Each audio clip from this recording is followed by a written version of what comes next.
Sup everybody, this is Karak with ACG. Today we're taking a look at The Council Episode 2 by Big Bad Wolf and published by Focus Interactive. The best way to describe The Council is probably the best game you're ever going to play, involving a bunch of foreign diplomats coming together on a deserted island so they can apparently do all the cocaine. So let's see if Episode 2 keeps up with the hilarious hijinks of the first episode, which the high point was the possibility of a midnight rendezvous with the world's tightest corset. Just look at this thing. I'm not lying, there's a good chance that when this thing is untied, someone's getting chopped in half like the starting of that friggin' movie Ghost Ship. But all that danger notwithstanding, as always, if you like the video, maybe subscribe. So here's my review for The Council Episode 2. Ichabod Holmes, Noticing Cracks, and Killer Corsets.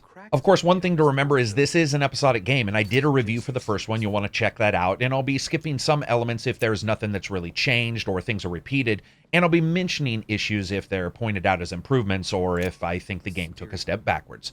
Of course, what else can you say about taking a step backwards but when you start talking about graphics? Here's the thing. Other than the repeated elements in some sections of the council, I did like the Ichabod Crane caught in a continual surprise drug stupor look that the main character has. I liked it in the first one, and I sort of dig it in this one, even though stylistically it is a little odd. And the almost rogues gallery of individuals that you're going to talk to grows larger in this episode, which I think really does a good job to solidify this place as being a little bit more realistic feeling. The design is truly a bit over the top for sure, especially those characters and the stylized looks. But to me, that's really what made me sit back for a moment and pay a little bit more attention, especially in episode 2.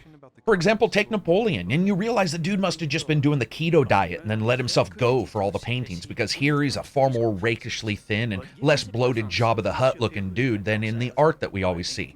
What's the true delight to me, though, is the introduced and frankly far more interesting locations than the first episode. Make no mistake, from time to time the game can look incredible, and it's hard not to be impressed when you walk into a room and a Volvo-sized world globe is in the center like a planetary tracking device in the Dark Crystal, and all around you are the various physical remnants of what appears to be a person who's slowly lost their mind as they delved into the Necronomicon for some light reading.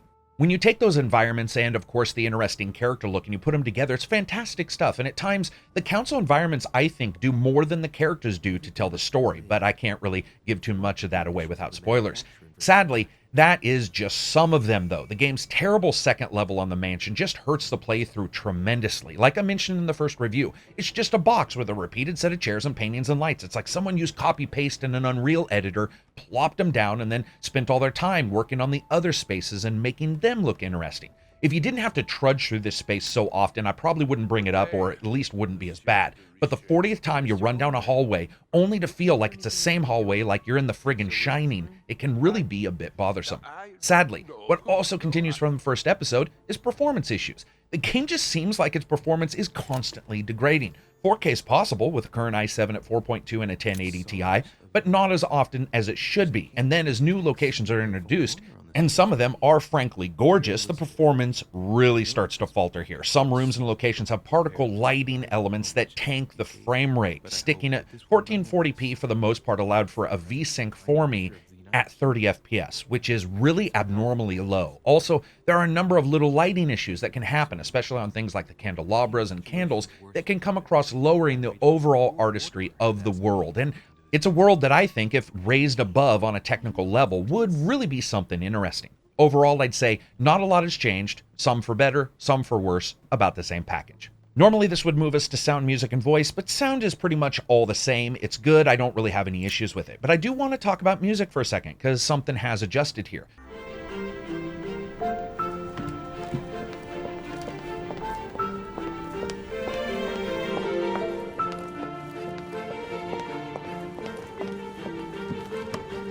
Mother, Maria Letizia Bonaparte.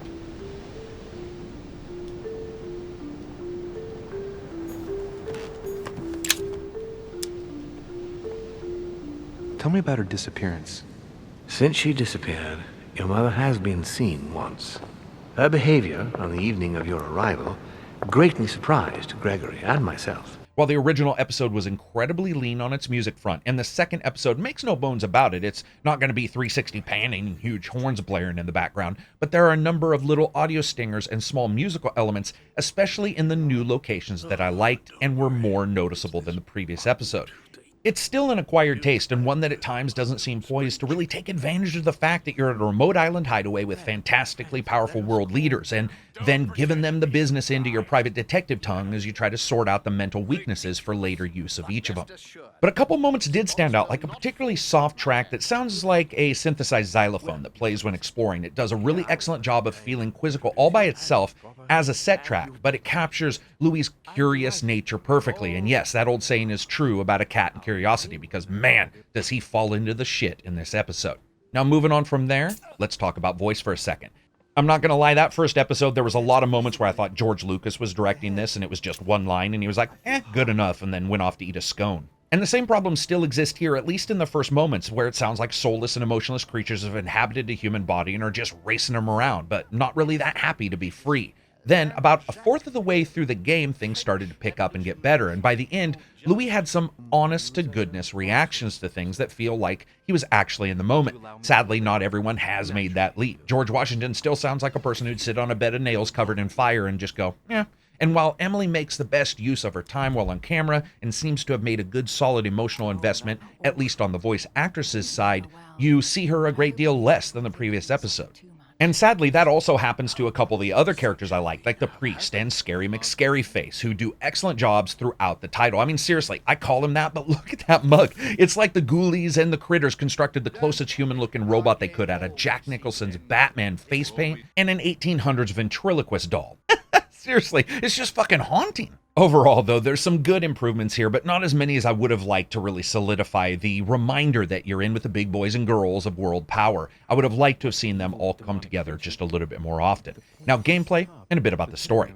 The Council Season 1 began with Louis arriving at the island estate of a mysterious lord known simply as Lord Mortimer, who occasionally gathers together world leaders to discuss politics. So imagine the Skull and Bones, but without the Bush family, and they were replaced by Mysterious Lord. Louis was there just to find out what happened to his mother, who went to the island to discuss some business plans with the Lord and then promptly pulled a DB fucking Cooper and just disappeared. The original and this episode start with you choosing some various background elements, and Louis had those in the starting of the game. They adjust your starting character's points and the abilities that govern discussion topics you can broach with folks, like politics, occultism, and so on. And if you don't have them, those chances are lost. At the starting of this episode, you can choose which books you are currently reading from the menu that you find throughout the locations, and those also add to the character topics you can discuss. You also have talents, which give you various perks when you have combined character skills. For example, Policy Mastering removes 1/2 of the fake or blind leads in a discussion opportunity when you reach particular levels of those character abilities. Lastly, you have traits, which when you're playing the game are specific bonuses for when you do very well in discussion. So Louis really is a social combination of the character's original starting points, also the abilities that they have, the talents, the traits, and items within their inventory. Does it sound confusing, or is it actually confusing? Yes, it's actually a little bit of both. To be honest, it feels like there's an additional layer here that was more noticeable in episode 2 than it was in 1, and it probably could be removed, or at least condensed a bit. Overall, it just feels like a social role-playing game at the best of times, and something that they've really worked on to make you feel like it's different.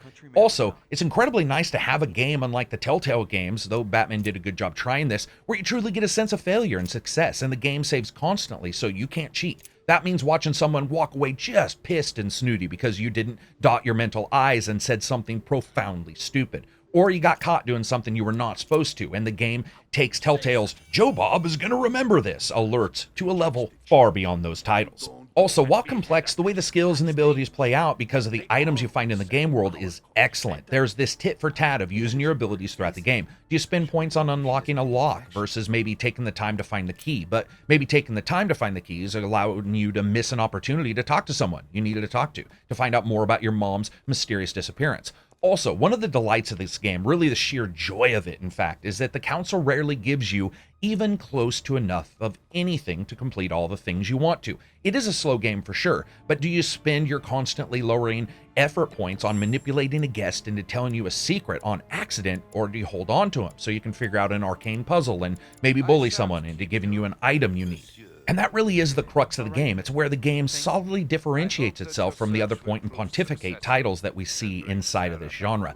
Where episode 2 diverges from the original so much is in two particular places. The first is this episode's puzzles felt like they were done in a way that had a bit more of a thinking applied to them and not so much of a just attempt and see what happens kind of mentality. And I like this because even though some were obtuse and didn't fit really within the fiction of the game world as much as I would have liked, it was far better than other titles we've seen before. Those games where someone's got this arcane magical seal on a door that requires 2 cups of tea, a live seal, and a fucking brass band just to get past. Here, they were more functional in nature, and that does wonders, and each hides something worth hiding inside, which we have seen sometimes in puzzles where you get the item and you're like, all that for a box of chocolates? Also, one thing that this differentiates itself from the original is the ability to actually, talk to your guests. The first episode at times felt like you were invited to the world's coolest party as long as you talked to nobody and touched nothing. You were the Martin Lawrence of guests. Here, you can sit down with Napoleon or discuss a bit of puzzle history with George Washington, all the while trying to piece together not only your own mystery, but a new one that comes up in this episode. Now, it doesn't mean you couldn't talk to them in the original episode, it's just that you really couldn't delve down too deep except for one particular character. Here, it seems like it's a little bit more fleshed out. All that being said, I still find the overall story fairly disinteresting. The gameplay makes up for it somewhat, but it's a narrative title and it's fully voiced, and most of the time you can't skip out on any discussion. So if you're not a fan of 1700s world politics mixed with a bit of palace romance and maybe a murder or two, then it's hard to really say what you might like about this game. It's not a one-trick pony, but it's just that it doesn't pull off the second and third trick very well. Fun factor. Now, I admit I did enjoy episode 2 a great deal more than 1. The voice actors began to really sink into their roles, the locations were more meaty and interesting, and sitting down and finally talking to some of these characters and world leaders was interesting. The last fourth of the game, though, has some serious pacing issues. And instead of rousing or even an interesting roll into the end credits, it turns into a strange slog through a proverbial and literal maze. But on the flip side of that, the skills, the talents, the traits, everything going together sort of makes more sense as you get more points in them. Originally, it can be confusing, especially in that first episode, because there were so many chances you were missing. Here, at least, you can begin to understand what makes up your main character. So as you guys know, I rate games like this that are episodic on a jump in now or wait for another episode kind of structure, or if it really sucks, just don't touch it right away. This is still a wait, but I want to explain some of the improvements that have happened because it can sound sort of bad. Episode 2 absolutely jumps in quality from the first, no doubt. The poor performance and story that didn't grab me hurt it a little bit, the performance mostly and more so than anything else. It does pick up here, though, and I really can't tell you that I wasn't interested in what was going to happen in episode 3. But the lack of the ability to buy singular episodes and having a $30 price tag where you just purchase it and you hope the rest are good is still a price point that seems a little bit of a wait and see how the rest are. When it comes down to it, if you find yourself liking the look and idea of this kind of social game, this might be the title for you. But so far, it's been one hit and one miss. So the third episode, I think, will probably be the defining chapter for me. That's it for me. If you like the video, give it a thumbs up. Maybe check out Reddit or Twitter. And of course, you can become a patron on our Patreon website. We have easily one of the coolest Discord communities I've ever seen. It is a place where you can come. You can talk about Dungeons and Dragons, video games, movies, all in the same place in a comfortable environment, a little bit different than YouTube comments, and really enjoy discussing things with other gamers who want to play. Put together games, go play multiplayer with me. Fantastic stuff in there. So if you get a chance, check it out. Peace out and enjoy the rest of your week.